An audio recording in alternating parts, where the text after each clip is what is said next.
next section, we're going to now talk about what it means to be a solution or system architect. You know, what are new career paths for women as you build and flow and grow within the tech industry. So we've got Monika Stenson and Julia Kaidalova that's going to join me now. So please come on in, Julia and Monika. Welcome, welcome, welcome. Thank you. Yeah, so before I introduce you, I'm just going to say, you know, we're going to talk about reskilling and forging a new path within the industry. One of the things that I used to do in my past life was I used to be a system architect, a GIS system architect. And that role comes with lots of different skills beyond the tech and IT and the programming. And so we've got two women here, a solution architect and an enterprise architect, and we're going to be talking more. So first, let me introduce Monika. So Monika Stenson is a solution architect at SEB. Yes. She has 25 years of experience in the financial sector in different roles. You started out as a developer, and then as an IT architect, you work with security and integration patterns for APIs, mobile apps, and web applications. She has extensive experience in integrating IT solutions with third-party providers and SaaS solutions. And we've got Julia, with Husqvarna. And you are an enterprise architect, and you hold a PhD in informatics. As a public speaker, she advocates for diversity and inclusion in tech, especially when it comes to encouraging others to consider becoming enterprise architects themselves. So welcome. How are you both doing? How are you doing? Very good. Yeah. Enjoying the wonderful Women in Tech event. Yes. And seeing so many women tech talents. Yeah, absolutely. And how are you doing, Monika? I'm doing great. It was an amazing day here. So Yes, yeah, yes. I Just enjoyed all the sessions. lots of incredible talks. Yeah. So I'm going to start with you, Monika, because what we're going to discuss is the role of an IT enterprise architect and how that can be a next level career for a woman in the industry. Yeah. And so, Monika, what led you to become a solution architect? How can you just describe in a few words how you got to become? I think it was like a coincidence maybe because I joined a team where I worked with a lot of experienced people, and it was like a career path that everyone took. We took a course like to become a certified architect. So that was kind of natural to do that in that environment. So I did. But I was pretty young at that time, so and not inexperienced. So I mean, the course was really good, but it was still very theoretical, and I couldn't bind it to something that I'd done in my real life. So I think that a course is very good, but it doesn't. You don't become an architect by doing that. So you need experience. Yes. And I've gained the experience after. So now, since I worked a long time, I think I've grown into the role more and more, and figure out what it is and what you need to do there. So in your own words, what is a solution architect and what do you do? It is I need to kind of understand technology on a certain level, not into all the details, but I need to understand to a specific level. I need to communicate. I have a lot of colleagues that I take help from that help me to understand. But what I do need to do is when we're building something or changing something, I need to know what will be the implications and who need to be involved. I speak with product owners. I speak with they manage the teams that will develop, so that the responsibility is spread within the organization. Since we're a big organization, lots of teams need to be involved. So it's like to describe that to product owners is a big part of what I do. Absolutely. And Julia, how did you get into this? How did you become an enterprise architect? Enterprise architect is an interesting role, and it usually considered to be very technical, but it doesn't have to be 100% technical. Actually, a lot of enterprise architects that I've met and who are successful in their careers do need a lot of soft skills and do need to be very good in communication and be able to explain complex things in an easy language. And so typically the career path would be either you would start from the software development branch, so you would have, like me, a software development bachelor, and then develop from that angle. Or I know a lot of very successful business architects and enterprise architects who would come from a Master of Business Administration background, for example, and have an understanding and being able to show the overview of different business capabilities, and then go into the IT systems that support those business capabilities. So it's pretty, it's twofold, you can say. All right, all right. And so what I'm hearing is, to be an architect, you need to be able to speak multiple languages in terms of all the different stakeholders that need to come to the table, right? And so going back to you, Monika, it's simply not about just IT, right? What are the other skills you had to develop to become a great solution architect? Yeah, I need to understand the business requirements. Yes.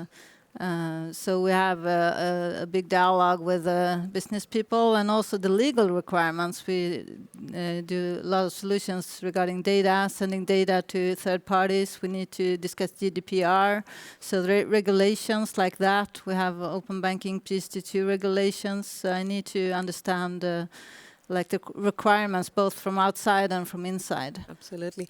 And so you say you kind of sit in the middle, kind of designing the whole system, and you need to be able to get all aspects to talk.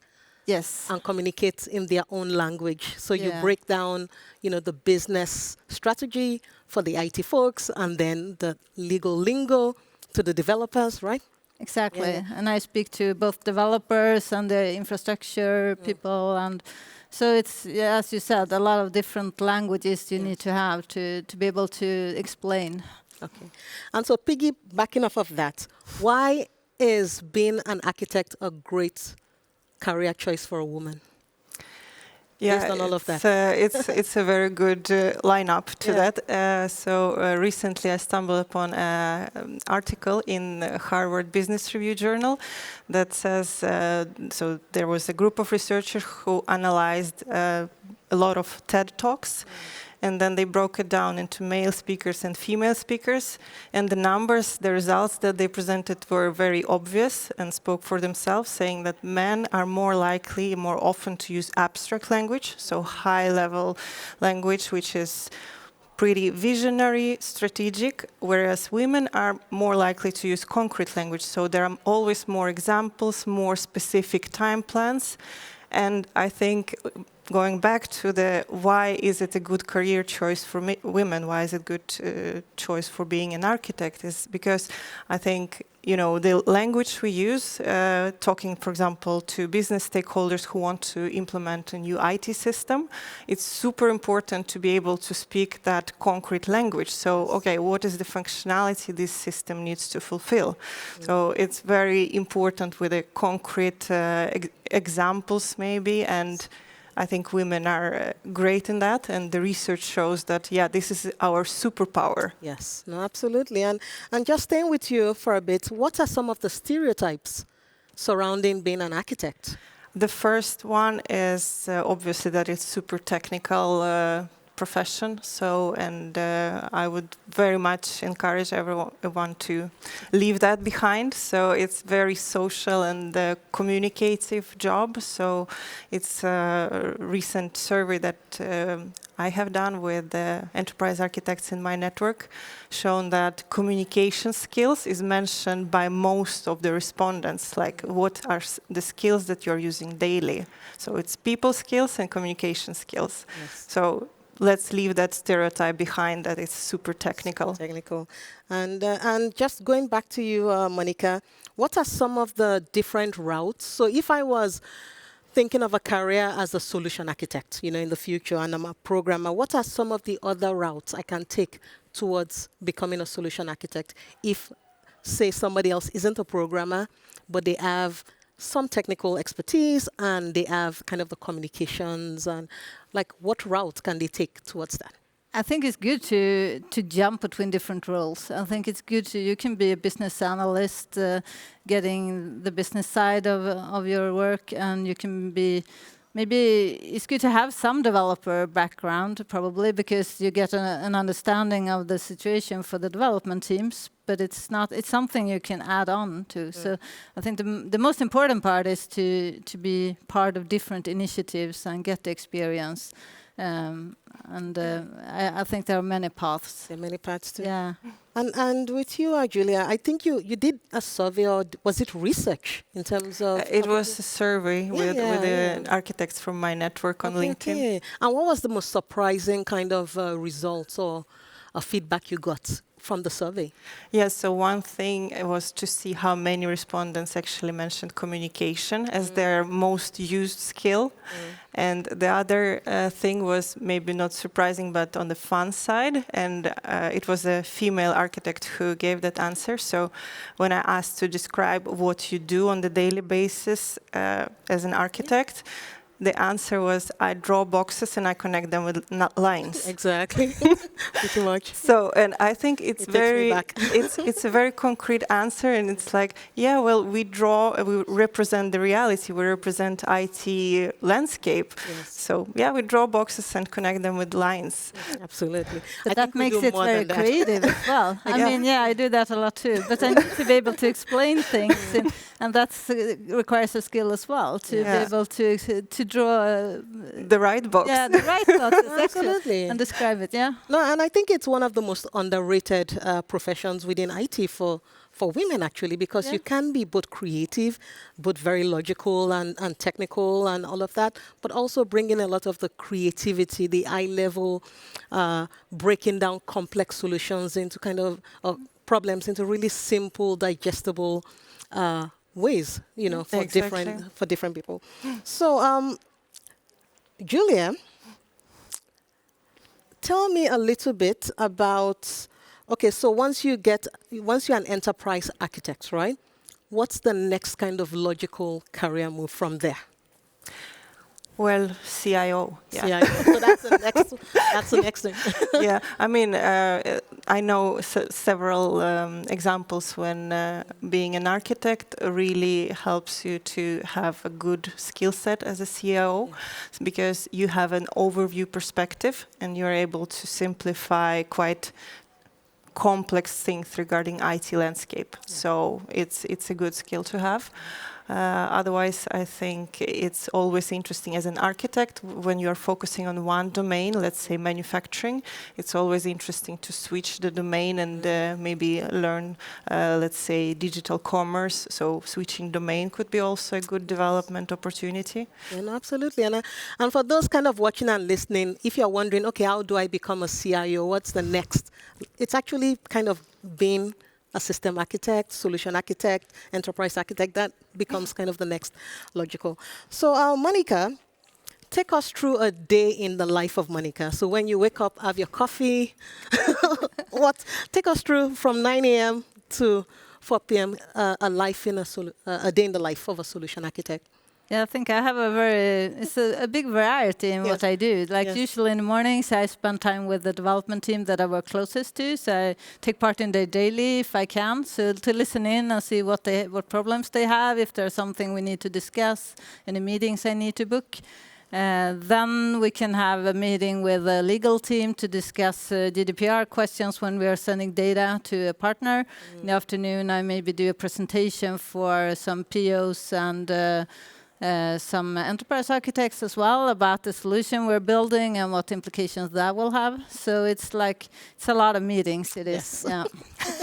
But very different types of meetings. So it never gets boring. Actually, I think I like it. No, it takes me back because like I said, I used to be a system architect, and it just sounds about right. Making sure we have all those meetings and getting all the systems in place and talking. Julia, what about you? Because it's different, right? But what's a typical day? Is it more meetings? Is it Yeah. I try to make sure that meetings are should be followed up with a focus time, because that's the time when I can digest the information that I got from the meetings and make 1,000 words be one picture. You know, when I draw my boxes and connect them with the lines, that it's a good picture representing, let's say, digital IT solution landscape, or whether it's overview of application portfolio that I'm focusing on. And in my usual day, we do have a daily meetings with the team where we are focusing on the implementation of our EA tool now. So EA tool is like an analytics tool for representing the whole IT landscape and how it supports the strategy and business processes of the company. And that's what my team is focusing on right now. And that's a pretty creative part and pretty fun as well. Yeah. No, I think people tend to underestimate just how creative and fun it is to be an architect. So if you could manifest your future, like 3, 4, 5 years from now, what would be, like, Monika, if you said, okay, manifest the next level for, for Monika, what would it be? I mean, I get to learn things every day, so I want to continue to develop. I don't want to stop doing that, because if I do, then I need to change to another job. But right now, I think the possibilities for development in my role is huge. So I don't have a 3-year plan, actually, but we'll see where time will get me. Well, I will manifest for Monika, CIO of SEB. I'm manifesting on your behalf. All right, and Julia. Yeah, either CIO or I would probably go for opening my own tech company. Oh, nice. And so if you open up your own tech, would it be a consulting company? What would it be? Like, I'm I have my side interest that is related to type 1 diabetes. So I have type 1 diabetes, and I think tech can help so much in how people with type 1 diabetes are managing this condition. So it's like to be friend with your condition, more or less. So I think that would be in that area. Wow, wow, that's incredible. Well, Monika and Julia, thank you so much, for sharing your career, your background, and why this is a really interesting field for women to consider. So thank you so much.